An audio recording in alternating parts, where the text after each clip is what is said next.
9-10 sinifin sualların izahına davam edirik. Bu sualda Telegram kanalımızda paylaşılıb və səhvlər çoxdur. Tabesiz mürəkkəb cümlələri müəyyən edin.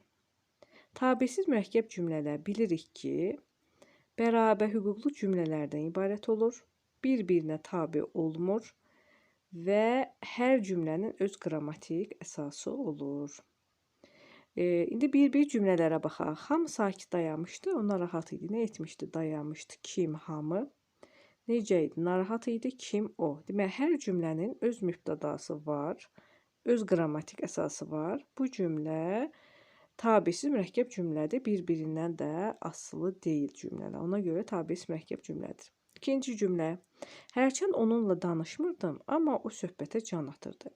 Əslində burada da iki qrammatik əsas var, lakin heç biz burada qrammatik əsas axtarmırıq. Çünki burada hərçənd sözünü görürüksə, bu tabeli mürəkkəb cümlədir. Ümumiyyətlə, tabirlik bağlayıcıları tabesiz mürəkkəb cümlənin tərkibində işlənə bilməz. Amma burada görürük, amma sözü var. Tabesizlik bağlayıcıları isə tabirli mürəkkəb cümlədə işlənə bilər. Bu cümlə tabir mürəkkəb cümlədir, biz bunu çıxırıq. 3. Alim vaxtında gəlmişdi, ancaq sənədləri unutmuşdu. Nə etmişdi? Gəlmişdi. Kim? Alim. Nə etmişdi? Unutmuşdu. İkinci cümlənin, yəni ikinci tərəfin görürük mübtədası yoxdur. Həmciz xəbərli sadə cümlədir. Üçüncü cümləni də çıxırıq. Evə yaxınlaşanda dünənki hadisəni xatırlayıb həyəcanlandım. Nə etdim? Həyəcanlandım. Kim? Mən. Mübtədası buraxılıb, yalnız bir qrammatik əsası var, ona görə də bu cümlə də sadə cümlədir. Şah Təbriz haqqında düşünür, şəhər xəyalında canlanırdı. Nə edir? Düşünür. Kim? Şah.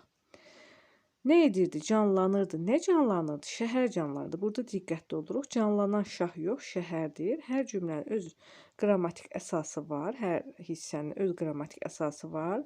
Bir-birinə tabe deyil. Ona görə də bu cümlə də tabesiz mürəkkəb cümlədir. Cavablarımız oldu 1, 5 və A bəndi.